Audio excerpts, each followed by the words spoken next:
बिस्मिल्लाहिर्रहमानिर्रहीम। अस्सलाम वालेकुम स्टूडेंट्स, क्या हाल है आप लोगों के? आई होप सब खैरियत से होंगे और जो भी फेस्टिविटीज़ गुजरी हैं यकीनन आपने उनको एंजॉय किया होगा और जो है अब वो वापस आ जाते हैं अपने इस पढ़ाई के टॉपिक की तरफ, यानी बहुत एंजॉयमेंट हो गई है और आपने नोटिफिकेशन भी देख लिया होगा, आपको मिल गया होगा with respect to your examination. ठीक है, तो ग्रुप में शेयर कर दिया गया है और अगर नहीं देखा है तो आप देख लीजिएगा ताकि आप लोगों को पेपर के हवाले से जो कोई भी अगर कोई कंफ्यूजन थी तो वो क्लियर हो जाए। ठीक है जी, चलें, ये तो थोड़ी सी चंद बातें जो हमेशा अपने आगाज़ में मैं करता हूँ हमेशा लेक्चर से पहले। आज का जो हमारा टॉपिक है दैट इज़ इंटरनेट बेसिक्स। बहुत सिंपल सा है, बहुत इंटरेस्टिंग सा है। प्रीवियस लेक्चर्स के अंदर अगर स्टूडेंट्स आपने देखा हो तो हमने नेटवर्क को, नेटवर्क के टाइप्स को, मीडिया को, कनेक्टिविटी को, हर चीज़ को हमने अंडरस्टैंड किया है। ठीक है, अब यहाँ पे हम इंटरनेट बेसिक्स को हम डिस्कस करेंगे और इसके अंदर मुख्तलिफ चीज़ें, मुख्तलिफ टर्म्स, मुख्तलिफ टर्मिनोलॉजीज़, छोटी-छोटी सी डेफिनेशन के लेवल के ऊपर जो चीज़ें इस नेटवर्क और इंटरनेट कनेक्टिविटीज़ के अंदर अपना रोल प्ले कर रही होती हैं, उनके बारे में ब्रीफिंग दी जाएगी आपको। सही है जी? अच्छा, एक चीज़ याद रखिएगा, मैं आपको एक रिमाइंड करवा दूँ कि ये जो टॉपिक हम इंटरनेट बेसिक्स कर रहे हैं, इसके अंदर डेफिनेशंस जो मैंने लिखी हैं या जो आपके लिए डेवलप की हैं, ये पेपर के हवाले से बड़ी एक इम्पोर्टेंट सी डेफिनेशंस है। ठीक है जी? तो इसको किसी सूरत ओवरलुक ना कीजिएगा और इसको समझने की कोशिश कीजिएगा। थोड़ी-सी टेक्निकल टर्मिनोलॉजीज़ हैं जो यकीनन आपके लिए नई होंगी, लेकिन एज़ यूजुअल अगर कोई क्वेश्चन है, कोई कन्फ्यूजन है या कोई टर्म आपको कन्फ्यूज़ कर रही है, ठीक है? तो वो आप मुझसे जो हमारा जो व्हाट्सएप का ग्रुप है, उसके अंदर आके आप मुझसे पूछ सकते हैं। ठीक है बेटा?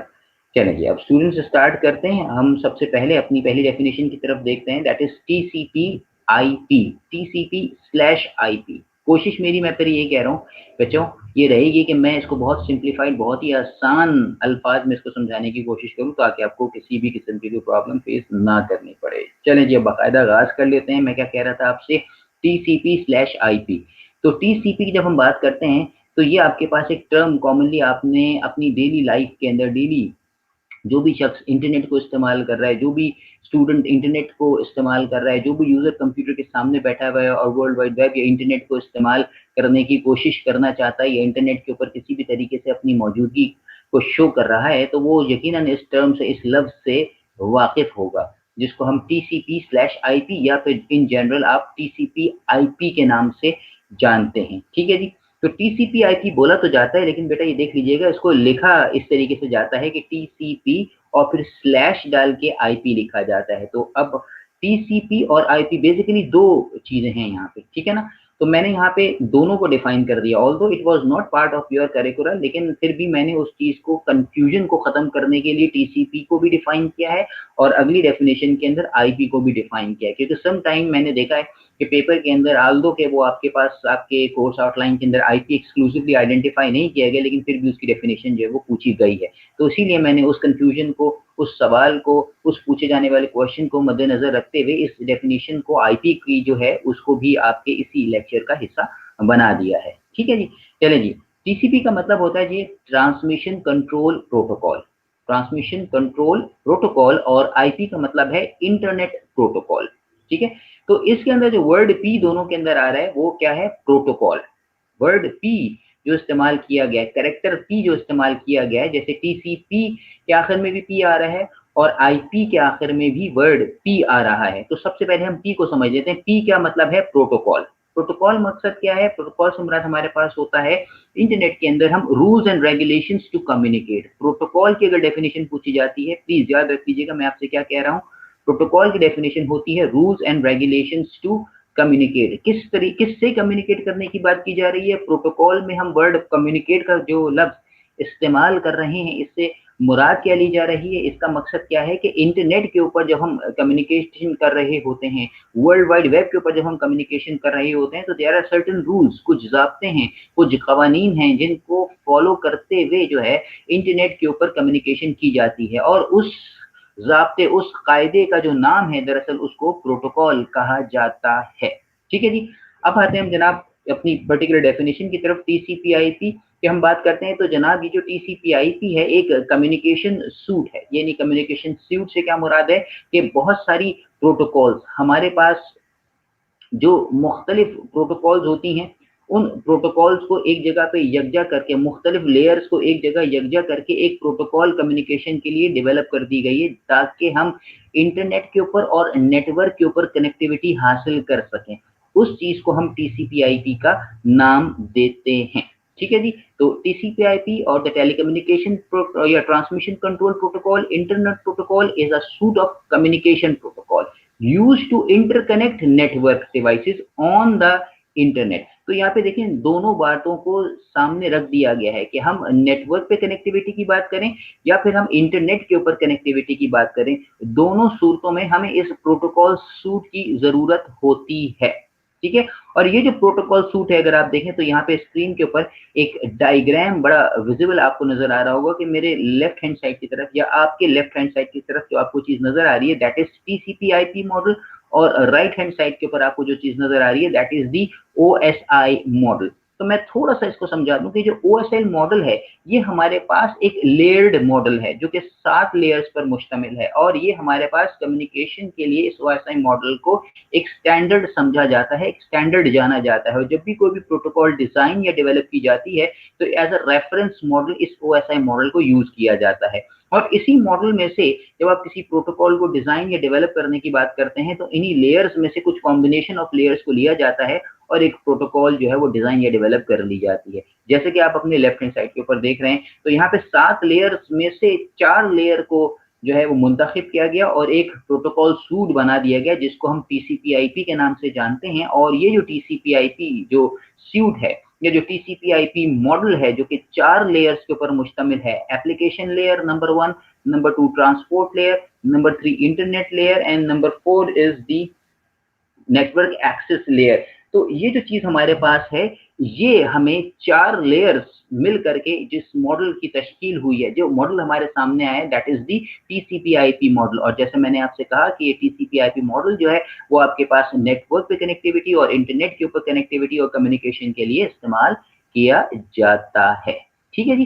चलें जी, ये तो थी हमारे पास टीसीपी/आईपी। अब हम आते हैं जनाब अपनी अगली डेफिनेशन की तरफ मूव करते हैं जो आपके पास स्क्रीन के ऊपर अब नजर आ रही होगी, बड़ी वाज़ेह नजर आ रही है जनाब, जो कि है हमारे पास आईपी एड्रेस। देखिएगा अभी ऊपर मैंने आपसे क्या कहा था, टीसीपी/आईपी। अच्छा, ये IP is the internet protocol address. IP का मकसद क्या है? Internet protocol address, IP address. अब हमने जो ऊपर प्रोटोकॉल जो भी सीखी जिसको टीसीपी/आईपी का नाम दिया गया, तो यकीनन जब हम उस प्रोटोकॉल को इस्तेमाल करते हुए इंटरनेट पे कनेक्टिविटीज को हासिल करने की कोशिश करेंगे या इंटरनेट पे कनेक्ट होने की कोशिश करेंगे तो हमें यकीनन एक एक डिवाइस जो कि इंटरनेट के ऊपर या फिर जो नेटवर्क के ऊपर मौजूद है हमें एक एड्रेस असाइन करने की जरूरत होती है, एक न्यूमेरिकल एड्रेस असाइन करने की जरूरत होती है। तो वो जो एड्रेस होता है जो कि किसी भी डिवाइस जो कि नेटवर्क पे मौजूद है जो उसको असाइन किया जाता है उसको हम आईपी एड्रेस का नाम देते हैं या फिर इंटरनेट प्रोटोकॉल एड्रेस हम उसको कहते हैं। जिस तरह से मैं इसकी सिंपल सी एग्जांपल आपको ये दूं कि आपने देखा होगा कि आप जब एक सेल फोन खरीद के लेके आते हैं, सेल फोन आपका डिवाइस हो गया, फिर आप किसी सर्विस प्रोवाइडर की तरफ जाते हैं, वो सर्विस प्रोवाइडर आपको यानी कि चाहे वो मिसाल के तौर पे यू फोन हो, वो आपका मूवी लिंक हो या टेलीनॉर हो या फिर आपके पास जो भी आपके पास कह लीजिए अदर सर्विस प्रोवाइडर मार्केट के अंदर ज़ोंग वगैरह अवेलेबल हैं, तो वो आप जब उनके पास जाते हैं तो वो आपको एक नंबर असाइन करते हैं और वो नंबर क्या है, वो एक ऐसा नंबर है, एक यूनिक एड्रेस हो जाता है आपके उस डिवाइस के लिए कि जब भी कोई बंदा उस नंबर को डायल करता है तो आपकी डिवाइस में जो मौजूद कनेक्शन है, जो आपकी डिवाइस के अंदर जो चिप या जो सिम लगी हुई है उसकी मदद से आपकी कनेक्टिविटी उस पर्टिकुलर शख्स से हो जाती है। तो मकसद क्या हुआ, same is the case over here कि आपके पास जो भी मौजूद सिस्टम, जो भी मौजूद कंप्यूटर जो कि एक नेटवर्क का हिस्सा बनना चाहता है या एक नेटवर्क का हिस्सा होता है, उसको एक एड्रेस असाइन करना, फिजिकल एड्रेस असाइन करना बहुत ज्यादा जरूरी होता है तो कि एक नेटवर्क का हिस्सा वो कंप्यूटर बन सके। तो उस सिस्टम को उस नेटवर्क का हिस्सा बनने के लिए जो हम एक एड्रेस असाइन कर रहे होते हैं वो चीज कहलाता है आपका आईपी एड्रेस। ठीक है जी? तो आईपी एड्रेस जो है हमारे पास अगर आप देखते हैं तो हमारे पास 2 मेन फंक्शन सर्व करता है, जिसके अंदर हमारे पास एक तरफ होस्ट आईडी होती है और एक तरफ हमारे पास नेटवर्क आईडी होती है। तो जनाब अगर शुरू के आप 2 ये जो बॉक्सेस को देखें तो ये हमारे पास होस्ट आईडी और बाकी जो है वो हमारे पास नेटवर्क आईडी को आइडेंटिफाई कर रहे होते हैं। ये आपके पास एग्जांपल के तौर पे मैंने एक यहाँ पे एक आईपी एड्रेस इस वक्त स्क्रीन के ऊपर मैंने आप देख रहे हैं डिस्प्ले किया हुआ है। तो ये जो आपके पास आईपी एड्रेस है, ये अगर आप देखें तो ये आपके पास डॉटेड फॉर्म के अंदर अवेलेबल है। जी हाँ, आपने जब भी कोई आईपी एड्रेस किसी सिस्टम को असाइन करना होता है या किसी भी सिस्टम को जब आईपी एड्रेस दिया जाता है या किसी भी सिस्टम का जो आईपी एड्रेस होता है वो इसी फॉर्मेट के अंदर अवेलेबल होता है। जैसे कि यहाँ पे लिखा है कि 172.16.254.1।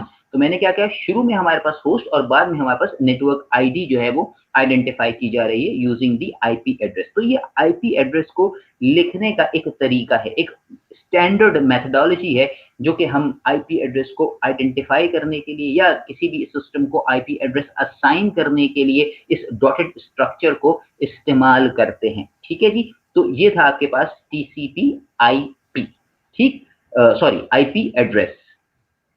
चलिए जी, अब हम आते हैं जनाब अपने अगले डेफिनेशन की तरफ, which is the domain. Domain क्या है? अगर मैं सिंपल सी बात है, अगर मैं एक डोमेन को डिफाइन करने की कोशिश करूं तो डोमेन मकसद क्या है कि हमारे पास हमारे एक ग्रुप ऑफ कंप्यूटर्स जो कि नेटवर्क के ऊपर जब वो जाएंगे या वर्ल्ड वाइड वेब के ऊपर जब वो पहुंचेंगे और हम उसको एक्सेस करने की बात करेंगे तो वो चीज हमारे पास क्या होगा, एक डोमेन बन जाएगा। यानी कि मैं ये कह सकता हूं कि मैंने अपने कंप्यूटर्स को एक ग्रुप के अंदर लेकर के आना है ताकि मैं उसको एडमिनिस्टर कर सकूं। आई बात समझ में? वो मैं उसकी एडमिनिस्ट्रेटर से मुराद क्या है, मैं उसकी एडमिनिस्ट्रेशन को हैंडल कर सकूं। या बहुत से कंप्यूटर्स हैं, मैं उनको एक ग्रुप के अंदर लाता हूं, तो जब मैं उस ग्रुप के अंदर लेके आऊंगा तो डेफिनेटली मुझे उस ग्रुप का कोई नाम भी देना पड़ेगा जो कि उस नेटवर्क के अंदर उन 5, 4, 6, 8, 10, 15, 20, 25, 50 या 100 कंप्यूटर जो मैं उस ग्रुप का हिस्सा बनाऊंगा तो यकीनन मुझे उसको आइडेंटिफाई करने के लिए, पहचानने के लिए, जानने के लिए एक नाम भी असाइन करना पड़ेगा, एक नाम देना पड़ेगा। तो वो चीज कहलाती है जनाब डोमेन, और वो जो नाम उसको असाइन किया जाता है वो चीज कहलाती है डोमेन नेम। ठीक है, तो पहले हम डोमेन की डेफिनेशन को देख लेते हैं कि a domain contains a group of computers that can be accessed and administered with a common set of rules। तो कॉमन सेट ऑफ रूल्स का मकसद तो वही हो गया जनाब कि मैंने जैसा आपसे कहा कि वो एक नेटवर्क का हिस्सा बनेंगे। नेटवर्क का हिस्सा बनेंगे तो इसका मकसद है कि प्रोटोकॉल वहां पे आएगी। प्रोटोकॉल वहां पे आएगी तो इसका मकसद क्या है कि वहां पे आईपी एड्रेसिंग और टीसीपी आईपी अपना रोल डेफिनेटली प्ले करेगी। तो सेट ऑफ रूल्स तो आपके पास वो आ गए।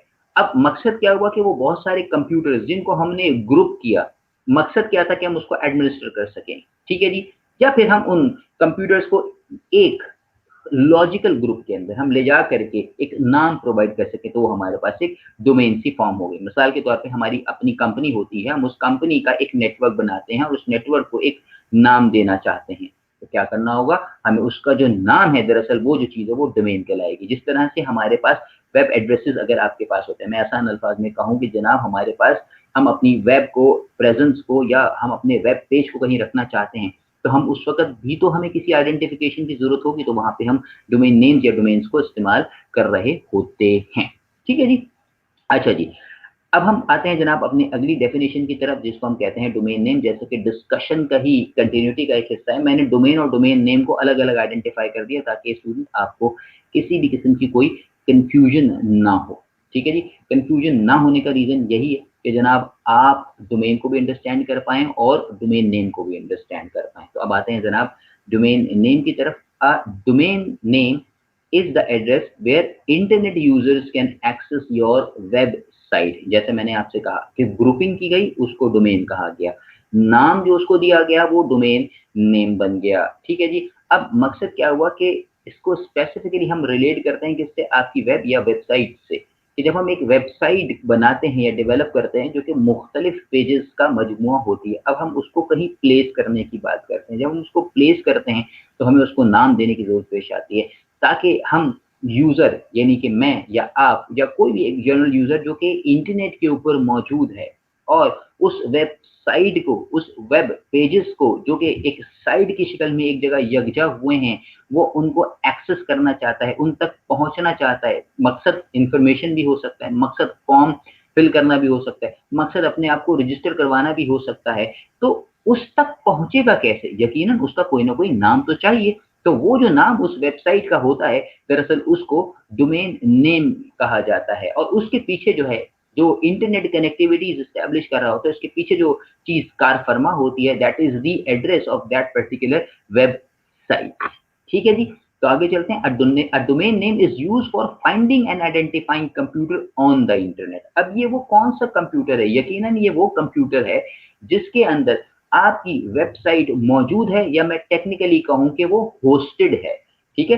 तो हम जब भी उस कंप्यूटर, उस सर्वर जिसके अंदर आपकी वेबसाइट होस्टेड है या जो मौजूद है, उसको हम एक्सेस करने की बात करेंगे तो यकीनन हमें कोई नाम भी तो चाहिए होगा ताकि हम उस वेब पेज, उस वेबसाइट को एक्सेस कर सकें, ठीक है जी? तो हम नाम के ज़रिए उस कंप्यूटर जिसके अंदर आपकी वेबसाइट मौजूद है, हम www लिख करके उसको एक्सेस करते हैं और हम अपनी वेबसाइट को जो है पहुँच पाते हैं। हम वेबसाइट से जो मकसद हासिल करना चाहते हैं, वो मकसद हासिल कर पाते हैं। तो डोमेन नेम्स कुछ इसी तरह के होते हैं, जैसे कि अगर आप देखें, मैंने यहाँ पे लिखा है जैसे कि www.microsoft.com, www.hotmail.com, www.gmail.com। तो यहाँ पे microsoft.com, ठीक है, gmail.com, ये दरअसल क्या है, ये डोमेन नेम्स हैं। www जैसे कि आपके पास अगली डेफिनेशन में नजर आ रहा होगा, तो ये रिप्रेजेंट करता है जनाब वर्ल्ड वाइड वेब को। www, 3 W's का जो है ये मजमुआ है, ठीक है जी? तो ये जो 3 डब्ल्यूज़ हैं जिनको हम www कहते हैं, that is the world wide web, ठीक? स्टूडेंट्स इस चीज़ का ध्यान रखिएगा जनाब, ये जो 3 डब्ल्यूज़ हैं, इस 3 डब्ल्यू को हम हमेशा कैपिटल लेटर के अंदर लिखते हैं। कभी भी स्मॉल लेटर्स में सॉरी इनको हम स्मॉल लेटर्स में लिखते हैं और बाय डेफिनेशन जो है इनको www इस तरीके से पढ़ा जाता है, ठीक है जी? तो कभी भी आपने देखा होगा कि जो यूआरएल होता है या जो आपकी वेबसाइट का जो एड्रेस होता है, वो कैपिटल लेटर्स में www नहीं लिखा जाता बल्कि स्मॉल लेटर्स में लिखा जाता है। लेकिन जब हम डेफिनेशन के हवाले से इसको बात करते हैं तो हम इसको कैप्स के अंदर, ये कैपिटल लेटर्स के अंदर लिखते हैं, ठीक है जी? तो पहला डब्ल्यू इज वर्ल्ड, दूसरा डब्ल्यू इज वाइड एंड तीसरा इज वेब। तो क्या बना जनाब? वर्ल्ड वाइड वेब, ठीक है जी? अच्छा जी, अब अगर हम वेब या वर्ल्ड वाइड वेब के अंदर जो वर्ल्ड वेब है, इसकी तरफ अगर पर्टिकुलरली फोकस हो, तो वेब क्या है जनाब? यहाँ पे जो टर्मिनोलॉजी याद रखिएगा, मैंने क्लास में भी आपको कहा था अपने फर्स्ट इनिशियल लेक्चर्स के अंदर, जो कि हमने 1-to-1 क्लास कंडक्ट की थी बिफोर दिस पर्टिकुलर सिचुएशन। तो उस क्लास के अंदर मैंने आपको डिस्कस किया था, मैंने क्या कहा था कि जनाब वेब जो है वो आपके पास क्या है, हम कंप्यूटर के अंदर जब भी कोई टर्मिनोलॉजीज़ का इस्तेमाल करते हैं तो कोशिश क्या की जाती है कि हम डेली लाइफ से ही अल्फाज उठाएँ, ताकि हमें उनको याद रखना, समझना आसान हो। इसी तरह से वर्ल्ड वेब भी कुछ ऐसे ही है। वेब किसको कहते हैं? आसान अल्फाज में जो मकड़ी का जो एक जाल होता है, जाला जिसको भी कहा जाता है, वो जो वेब जो होता है, जो मकड़ी जो स्पाइडर बनाता है, उसको हम वेब कहते हैं। ठीक है जी? तो यहाँ पे भी जो वेब है, उसी कॉन्सेप्ट को लेते हुए यहाँ पे उस चीज़ को इंटीग्रेट करने की कोशिश की गई है कि दुनिया में मौजूद डिफरेंट कंप्यूटर्स जो डिफरेंट लोकेशंस में, फिजिकल लोकेशंस के अंदर, डिफरेंट कंट्रीज में, डिफरेंट सिटीज में, डिफरेंट रीजन्स में मौजूद हैं, और अब अगर हम उनको आपस में कनेक्ट करते हैं, ज्वाइन करते हैं, पर्पस हमारा information sharing, resource sharing, data sharing, वहाँ पे एक्सेसिबिलिटी, तो इसके लिए सिस्टम्स को आपस में कनेक्ट जो किया गया है, तो वो कहा ये जाता है कि जनाब एक वर्चुअल सा एक जाल नुमा एक स्ट्रक्चर क्रिएट हो गया। प्रैक्टिकली नहीं, वर्चुअली मैंने वर्ड इस्तेमाल किया। तो वो जो एक चीज़, एक फिनोमेना, एक जो कॉन्सेप्ट, जो एक वर्चुअल जो आपके पास एक जाल जो डेवलप हो जाता है, ताकि हर सिस्टम दूसरे सिस्टम से और दूसरा सिस्टम तीसरे सिस्टम से और पहला दूसरा तीसरा सिस्टम आपस में जब कनेक्ट हो जाते हैं, तो वो चीज़ एक वेब नुमा स्ट्रक्चर पेश करना शुरू कर देती है वर्चुअली, तो उसको हम वर्ल्ड वाइड वेब का नाम देते हैं। क्योंकि ज़ाहिर सी बात है, जब वर्ल्ड वाइड वेब के थ्रू सारे सिस्टम आपस में कनेक्ट हो गए, तो इसका मकसद क्या हो गया? हर सिस्टम की कनेक्टिविटी दूसरे सिस्टम से और दूसरे सिस्टम की कनेक्टिविटी हर सिस्टम से, या हर सिस्टम की कनेक्टिविटी दूसरे हर सिस्टम से इस स्ट्रक्चर के अंदर, इस आर्किटेक्चर की वजह से हो जाती है। और हम www और फिर उसके बाद डोमेन नेम और फिर .com लिख करके हम उस वेबसाइट को, उस वेब पेज को एक्सेस करते हैं यूजिंग दी ब्राउज़र। ठीक है जी? तो वेब ब्राउज़र्स को इस्तेमाल करते हुए हम किसी भी वर्ल्ड वाइड वेब पे मौजूद किसी भी साइट, किसी भी पेज को हम एक्सेस कर रहे होते हैं। ठीक है, चलिए जब हम आते हैं जरा इस पर्टिकुलर डेफिनेशन की तरफ, the world wide web, W और the web is the part of internet that contains websites and web pages. जैसे मैंने भी आपसे कहा, ठीक है जी, कि वो क्या कंटेन कर रहा होता है, वेबसाइट या फिर वेब पेजेस हमारे पास। वेबसाइट और वेब पेज में फ़र्क क्या है, लफ्ज़ आया है, तो मैं थोड़ा-सा इसको भी क्लियर कर दूँ। वेबसाइट जो है दरअसल मजमूआ होती है बहुत सारे वेब पेजेस का। एक वेबसाइट होती है जो कि आप www लिख करके एक्सेस करते हैं वेब ब्राउज़र में, और उसके अंदर जो मौजूद डिफरेंट पेजेस होते हैं, जैसे कि आपके पास इन्फॉर्मेशन का पेज है, जिसमें से ब्लॉग का पेज है, जिस तरह से मल्टीपल रजिस्ट्रेशन का पेजेस है आपके पास, तो वो जो चीज़ होते हैं वो वेब पेजेस होते हैं। क्लियर हो गया? Websites are composed of pages linked by hyperlinks. अब एक और नई टर्म यहाँ पे आपके पास आ गई, प्लीज ज़हन में रखिएगा, हर वर्ड जो नया आपके पास आ रहा है स्टूडेंट्स, मैं उसको डिफाइन करता हुआ चल रहा हूँ।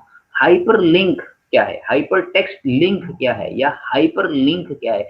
जनाब, आपकी जो वेबसाइट है, जैसे मैंने कहा कि वो बहुत सारे वेब पेजेस पर मुश्तमिल होती है। बहुत सारे वेब पेजेस जो हैं वो मिल करके एक वेबसाइट की शक्ल इख्तियार कर जाते हैं, ठीक है? और उस वेबसाइट के अंदर बहुत सारे जो पेजेस हैं, वो जो आपस में जिस तरह से कनेक्ट होते हैं, या जो मैकेनिज्म उनकी कनेक्टिविटी के लिए एक पेज को दूसरे पेज से यूज़ किया जाता है लिंकिंग के लिए, उसको हम कहते हैं हाइपर लिंक या हाइपर टेक्स्ट लिंक। जैसे कि आपने देखा होगा वेब पेज के ऊपर जब भी हम जा रहे होते हैं, या कोई भी आप वेब पेज ओपन करते हैं, तो वहाँ पे जैसे ही आप अपने माउस के कर्सर को उस एक खास टेक्स्ट के ऊपर, जो कि ब्लू कलर के अंदर वेब पेजेस के अंदर नॉर्मली मोस्ट ऑफनली नजर आ रहा होता है, तो वहाँ पे वो चीज़ आपके पास एरो फॉरन एक हाथ की इस तरीके से है, पाम की शक्ल अख्तियार कर जाता है। दैट आइडेंटिफाइज, आप देख करके हम उसको फौरन पहचान जाते हैं, फौरन से जो एरो का कन्वर्ट होना एक पाम या एक हाथ की शक्ल में, कि जनाब ये एक लिंक है। तो यही चीज़ जनाब हाइपर लिंक कहलाती है, जो कि आपको ये बताती है कि अगर आप इसको सेलेक्ट करेंगे, इसको आप क्लिक करेंगे, तो आप एक पेज से दूसरे पेज के ऊपर मूव हो जाएंगे। ठीक है जी, तो ये चीज़ आपके पास हाइपर लिंक है। ठीक है, अच्छा जी, इसको हम लिखते हैं जनाब HTML हाइपरटेक्स्ट मार्कअप लैंग्वेज को इस्तेमाल करते हुए लिंक्स को डिफाइन किया जाता है, और हम वेब ब्राउज़र के ज़रिए वर्ल्ड वाइड वेब को एक्सेस करते हैं। ठीक? चलिए जी, तो ये था जनाब www। अब हम आते हैं जनाब एक अगली नए कॉन्सेप्ट, नई डेफिनेशन की तरफ, जिसको हम कहते हैं जनाब URL। ठीक है जी, URL क्या है जनाब? URL दरअसल क्या है जनाब, आपके पास URL का मकसद है यूनिफ़ॉर्म रिसोर्स लोकेटर। ठीक है जी, तो अगर हम यूनिफॉर्म रिसोर्स लोकेटर की बात करते हैं, तो uniform resource locator, U for uniform, R for resource and L for locator. तो ये जो टर्म है, ये आपके पास वेब एड्रेसेस के हवाले से इस्तेमाल की जाती है। यानी कि अब मैं www microsoft.com जब मैं कहता हूँ, तो ये जो पूरा जो मैंने w से लेकर के .com तक, या हम गूगल डॉट कॉम की बात करते हैं, यानी www.google.com की हम बात करते हैं, www हम gmail.com की बात करते हैं। तो ये जो मैंने पूरा जो मैंने पढ़ा, इंक्लूडिंग दी www फिर डॉट फिर जीमेल या फिर हॉटमेल फिर .com, तो ये जो पूरा एक कंप्लीट एड्रेस मेरे पास सामने आया, इसको हम URL कहते हैं, यूनिफॉर्म रिसोर्स लोकेटर। यानी कि आप अपने वेब ब्राउज़र के अंदर जो चीज़ टाइप करते हैं HTTP के साथ, जो पूरा एड्रेस लिखा जाता है, उसका वेब एड्रेस जो है, जिसको आप इन जनरल वेब एड्रेस कहते हैं, तो उसका जो एक टेक्निकल नाम है, दैट इज व्हाट URL या यूनिफॉर्म रिसोर्स लोकेटर। तो प्लीज इस चीज को ध्यान में रखिएगा कि आप वेब एड्रेस को, हम दूसरा नाम कंप्लीट वेब एड्रेस का जो दूसरा नाम है, that is the uniform resource locator. ठीक है, तो uniform resource locator is a reference to a web resource that specifies its location on a computer network and a mechanism for retrieving it। तो resource जो word यहाँ पे इस्तेमाल किया जा रहा है, URL के अंदर वर्ड आर या जो करेक्टर आर है, तो इससे मुराद क्या है कि it is a reference to a web resource. R resource क्या है, जो कि आपके पास उस सिस्टम, कौन सा सिस्टम, जिसके अंदर आपकी वेबसाइट या होस्टेड साइट जहाँ मौजूद है, जब हम उस रिसोर्स को लोकेट करने की बात करते हैं, तो मकसद क्या हुआ कि मैं अगर www.hotmail.com as a URL use कर रहा हूं, तो इसका मकसद क्या है कि मैं हॉटमेल एज अ रिसोर्स जो किसी सिस्टम के ऊपर मौजूद है, मैं उस लोकेशन की तरफ जाना चाह रहा हूं। इसी तरह मैं www जब जीमेल की बात करता हूँ और .com लिखता हूँ तो जीमेल का मकसद क्या हुआ कि अब ये रिसोर्स चेंज हो गई है, ये लोकेशन अब तब्दील हो गई है, तो हम वहाँ पे जैसे ही URL की तब्दीली लेकर के आते हैं वैसे ही वहाँ पे रिसोर्स जो कि किसी सिस्टम के अंदर होस्टेड होती है उसकी भी लोकेशन के अंदर तब्दीली आ जाती है और नाम को देख करके हम रिसोर्स लोकेशन कर रहे होते हैं जो कि उस वेबसाइट का एक्चुअल एड्रेस होता है। ठीक है जी, तो बताने का मकसद क्या हुआ कि हर वेबसाइट जो अपने एक यूनिक नाम के साथ या हर जो वेबसाइट आपके पास सिंपली जो हम एक ब्राउज़र के अंदर लिख रहे होते हैं, वेब ब्राउज़र के अंदर एक्सेस करने के लिए जो उसका नाम टाइप कर रहे होते हैं विद www.abc.com के साथ, तो वो आपका दरअसल एक वेब एड्रेस होता है या URL होता है जो कि उस रिसोर्स को लोकेट करने में जो किसी सिस्टम के अंदर मौजूद है, वो मददगार साबित होता है। ठीक है जी, चलें जी, तो ये तो हो गया जनाब हमारे पास URL। चले जी, अब हम आते हैं जनाब अगली डेफिनेशन की तरफ जो कि है जनाब टेलनेट। ठीक है, ये आपने चले URL तो शायद थोड़ा सा आपने सुन रखा हो, तो ये जनाब जरा एक कदरे थोड़ी सी टेक्निकल चीज़ है, इसको प्लीज अंडरस्टैंड कीजिएगा, लेकिन मैंने बहुत सिंपल रखने की स्टूडेंट्स इसको कोशिश की है। टेलनेट, ठीक है जी, तो टेलनेट की थोड़ी सी अगर हिस्ट्री के हवाले से देखें तो इसको डेवलप किया गया था 1969 के, ठीक है जी, इसको 1969 के अंदर इसको डेवलप किया गया था और it is actually a protocol that provides a command line interface for communication. ये अब मैंने क्या कहा, it is a protocol that provides a command line interface for communication. बात बड़ी सिंपल है, प्रोटोकॉल मैंने भी आपको अपने लेक्चर के आगाज में समझा दिया गया था कि प्रोटोकॉल का मकसद क्या है कि rules and regulations to communicate. तो टेलनेट एक ऐसा रूल, एक ऐसा रेगुलेशन है, यानी it is actually a protocol जो कि हमें अलाउ करता है, जो कि हमें हेल्प करता है कि हम कम्युनिकेट कर सकें with the help of a command line which is the part of our system. यानी कि यहाँ पे हम कमांड लाइन को इस्तेमाल करते हुए, कमांड्स को इस्तेमाल करते हुए हम किसी भी एक रिमोट डिवाइस, चाहे वो कंप्यूटर हो, चाहे वो कोई सर्वर हो, ठीक है, हम जब उसको एक्सेस करने की बात करेंगे, कम्युनिकेशन उससे करने की बात करेंगे, तो हमें जिस प्रोटोकॉल की ज़रूरत पेश आएगी, वो होगी जनाब आपके पास टेलनेट। ठीक है, तो टेलनेट का मकसद हमारे पास प्रॉपर्ली इस टेलनेट को जो डिज़ाइन या डेवलप करने का बेसिक मकसद वो यही था कि अगर हम एक लोकेशन के ऊपर, एक फिजिकल लोकेशन के ऊपर बैठ करके किसी और सिस्टम के किसी और फिजिकल लोकेशन के ऊपर मौजूद है, जिसको मैं कह सकता हूँ कि रिमोटली मौजूद है। रिमोट का मकसद हमेशा स्टूडेंट्स याद रखिएगा कि आप लोकेशन ए के ऊपर मौजूद हैं और लोकेशन बी, सी या डी जो कि आपके लिहाज से यानी ए के रेफरेंस से वो कोई और फिजिकल लोकेशन होती है, वो कोई और फिजिकल प्लेस हो सकती है, वो आपका शहर भी हो सकता है, वो आपके शहर में मौजूद कोई और लोकेशन भी हो सकती है, वो आपके मुल्क में मौजूद कोई और स्टेट भी हो सकती है, या वो आपके पास एक कंट्री से मौजूद सिस्टम दूसरे कंट्री के मौजूद सिस्टम को एक्सेस करने की बात की जा रही हो। तो हम अपनी ज़ाती लोकेशन से हट करके जब किसी और सिस्टम को जो किसी और लोकेशन पे मौजूद है, उस चीज़ को हम रिमोट कह रहे होते हैं यहाँ पे। तो जनाब हमने अब आई होप ये रिमोट का कॉन्सेप्ट मैंने आपको स्टूडेंट्स क्लियर कर दिया होगा।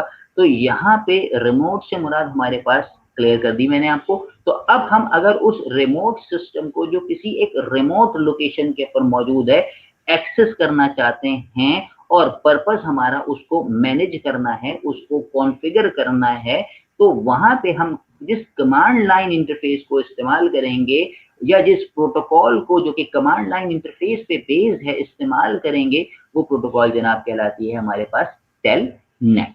ठीक है जी, तो टेलनेट को इस्तेमाल करते हुए हम क्या करते हैं जनाब, telnet provides users with a by directional interactive text communication system utilizing a virtual terminal connection over 8 bytes। तो इसका मकसद क्या हुआ कि हम वर्चुअल टर्मिनल कनेक्शन के अंदर जाते हैं। वर्चुअल टर्मिनल कनेक्शन का मकसद क्या हुआ कि हम अपने सिस्टम से बैठ करके वर्चुअली किसी और दूसरे सिस्टम के साथ कनेक्ट हो गए और ये जो कम्युनिकेशन है जनाब हम 8 बाइट के ऊपर, कनेक्शन जो हमारा स्टैब्लिश हुआ है वो 8 बाइट के ऊपर हुआ है और हम कमांड लाइन यानी कि टेक्स्ट ओरिएंटेड कम्युनिकेशन के अंदर मौजूद है। हम यहाँ से कमांड लाइन को इस्तेमाल करते हुए कमांड्स अपने सिस्टम के अंदर टाइप करेंगे और हम वो रिमोट लोकेशन के ऊपर जो मौजूद सिस्टम या जो सर्वर मौजूद है हम उसको यहाँ से बैठ करके उसको कॉन्फ़िगर कर रहे होंगे।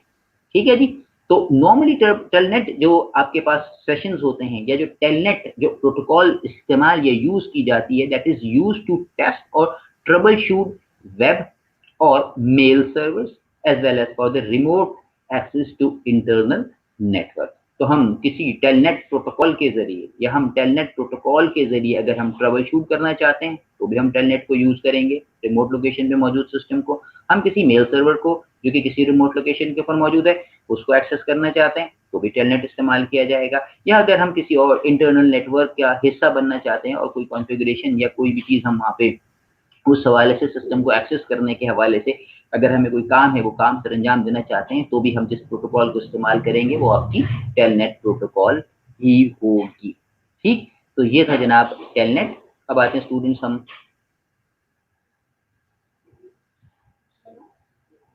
अगली चीज की तरफ, विच इज FTP या file transfer protocol. Again P stands for students protocol. ठीक है जी, P स्टैंड्स फॉर प्रोटोकॉल। अब नाम से जाहिर है यहाँ पे तीन टर्म्स, तीन अल्फाज, तीन कैरेक्टर्स यूज किया गया, file transfer and protocol. Protocol को हमने जो आखिरी पी है उसको हमने बहुत अच्छी तरह से 3-4 दफा इसी सेशन के अंदर डिस्कस कर लिया।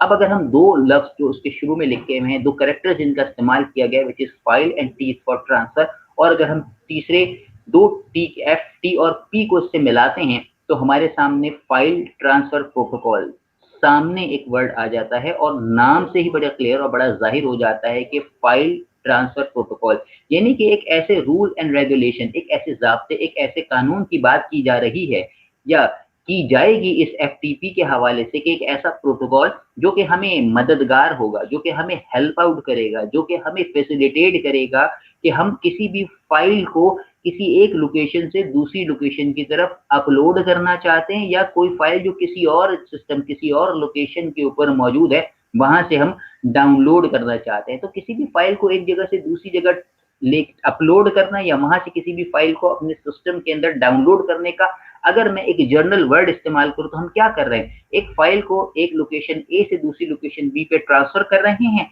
या फिर दूसरी लोकेशन बी से हम फाइल को ट्रांसफर कर रहे हैं अपनी लोकेशन ए की तरफ। तो जो चीज ट्रांसफर हो रही है दरअसल क्या है, वो है फाइल, और जो अमल हो रहा है वो क्या है आपके पास, ट्रांसफर। और जिन रूल्स एंड रेगुलेशन के थ्रू ये जो प्रोसेस किया जा रहा है वो क्या है जनाब, प्रोटोकॉल। तो आई होप अब ये बात आपके सामने बड़ी आसानी से समझ जाओगे कि एक ऐसी प्रोटोकॉल, एक ऐसा स्टैंडर्ड प्रोटोकॉल जो कि फाइल्स को ट्रांसफर करने में between the client and server, between the client and server या between system A and system B जो नेटवर्क पे मौजूद हों, जिसको हम इस्तेमाल करें फाइल को ट्रांसफर करने के लिए, ठीक है, फाइल्स को ओपन करने के लिए, अपलोड करने के लिए, डाउनलोड का मकसद हमारा कोई भी हो सकता है।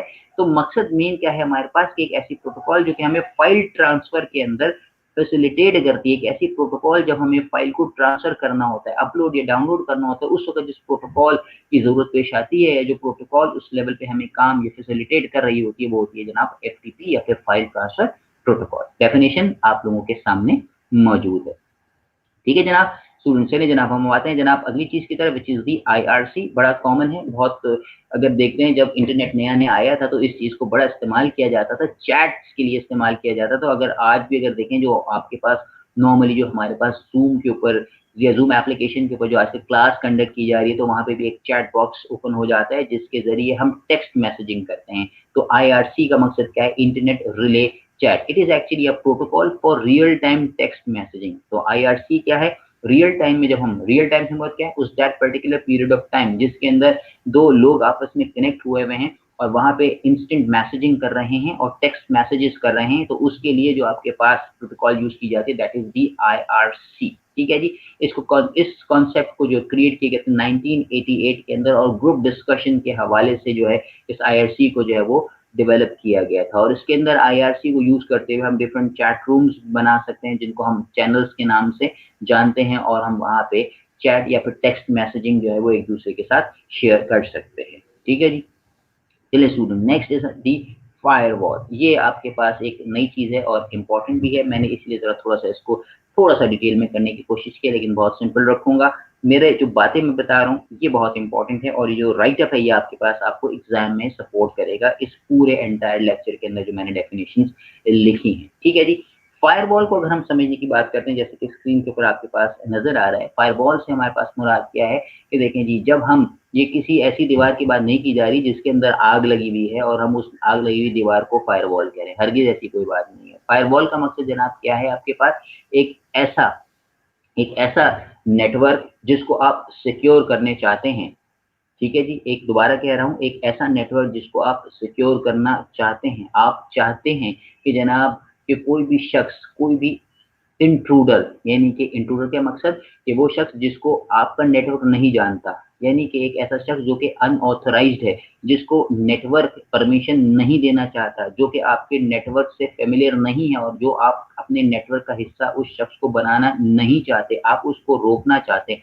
उसको प्रिवेंट करना चाहते हैं। यानी कि आप किसी भी अनऑथराइज्ड एक्सेस को जब अपने इंटरनल नेटवर्क्स पे रिस्ट्रिक्ट करना चाहते हैं, तो उसके लिए जिस डिवाइस को इस्तेमाल किया जाता है, वो चीज़ कहलाती है आपके पास फायरवॉल। तो हम ये कह सकते हैं कि firewall is actually a system designed to prevent unauthorised access to और फ्रॉम अ प्राइवेट नेटवर्क। 2 बातें की गई, टू और फ्रॉम, यानी कि हम इस फायरवॉल को इम्प्लीमेंट करने के बाद, जो हमारे पास फायरवॉल है, जिसको हम सिक्योरिटी पर्पज़ के लिए अपने नेटवर्क में इम्प्लीमेंट करते हैं, हम ये दोनों लेवल के ऊपर दोनों तरह से इस्तेमाल की जा सकती हैं कि हम अपने किसी इंटरनल यूज़र को बाहर जाने से भी रोक सकते हैं कि वो वर्ल्ड वाइड वेब पे जा रहा है, तो उसकी एक्टिविटी को मॉनिटर करना, उसको स्टॉप करना, उसकी तमाम की तमाम एक इंटरनल यूज़र की कंट्रोल और मैनेजमेंट हम फायरवॉल के ज़रिए मैनेज और कंट्रोल कर सकते हैं। और इसी तरह कोई भी शख्स अगर एक्सटर्नल नेटवर्क से, यानी बाहर से किसी किसी नेटवर्क से हमारे सिस्टम, हमारे सर्वर, हमारे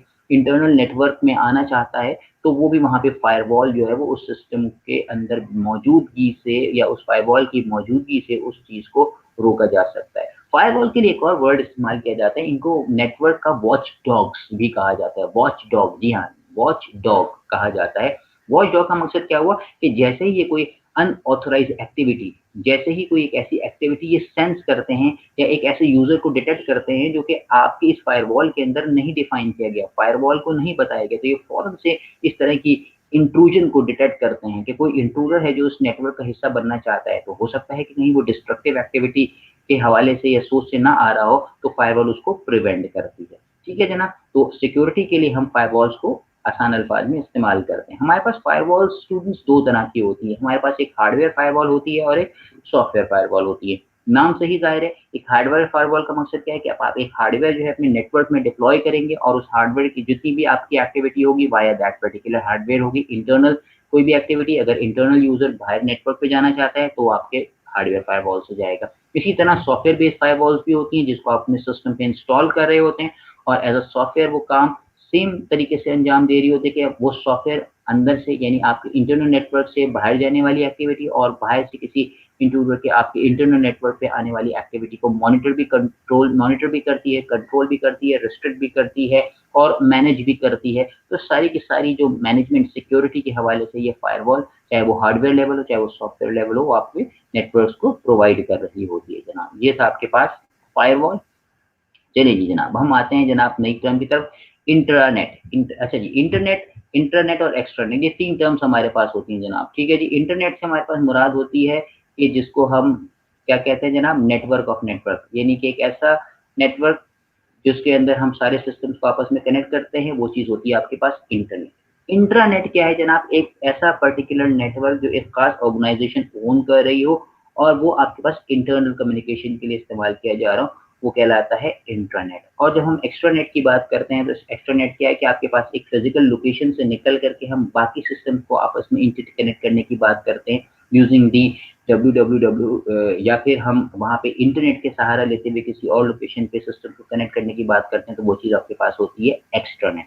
अब मैं ज़रा थोड़ा-सा इसको एक डेफिनेशन से आपको इंटरनेट, इंट्रानेट और एक्स्ट्रानेट को समझाने की कोशिश करूँगा। मैंने तीनों डेफिनेशंस इसलिए एक साथ बोली ताकि आप उस कॉन्सेप्ट को, क्योंकि यहाँ पे मुझे तीनों डेफिनेशंस को साथ लेके चलना ज़रूरी था। इंटरनेट मैंने क्या कहा, नेटवर्क ऑफ नेटवर्क, यानी बहुत सारे नेटवर्क्स का जो नेटवर्क है वो इंटरनेट हो गया।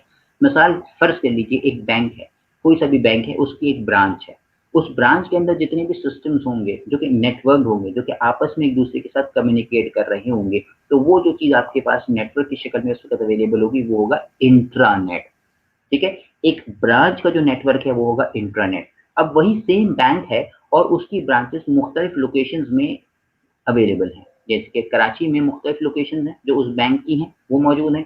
इसी तरह कराची से हट के किसी और लोकेशन के ऊपर यानी सारे मुल्क के अंदर उस बैंक की ब्रांचेस मौजूद हैं, या फिर इस मुल्क से निकल कर के किसी आपके पास कह लीजिए दूसरी कंट्री के अंदर भी उस बैंक की ब्रांचेस मौजूद हैं। जैसे कि प्रैक्टिकली है, कोई सा भी बैंक आप उठा कर के देख लीजिए, चाहे लोकल बैंक हो, चाहे इंटरनेशनल बैंक हो, उनकी उनकी कंट्री में, उनकी सिटी में और उनकी कंट्री वाइड के साथ-साथ वर्ल्ड वाइड भी मुख्तलिफ ब्रांचेस होती हैं, लेकिन वो उसी बैंक की होती हैं। तो एक ऐसा नेटवर्क जो कि हमारे पास सेम नेटवर्क को आइडेंटिफाई कर रहा हो या सेम नेटवर्क का हिस्सा हो और वो आपके पास रिमोटली डिफरेंट लोकेशंस के ऊपर मौजूद हो, तो वो चीज़ कहलाती है आपके पास एक्स्ट्रानेट। यानी कि अगर मैं एक ब्रांच जो बैंक की है, उसका जो नेटवर्क है मैं उसको इंट्रानेट कहूँगा, और उसी बैंक की जो डिफरेंट ब्रांचेज़ हैं और उनको अगर मैं आपस में डेटा शेयर करने की बात करूँ, कनेक्टिविटी की बात करूँ, तो वो चीज़ हमारे पास क्या हो जाएगा?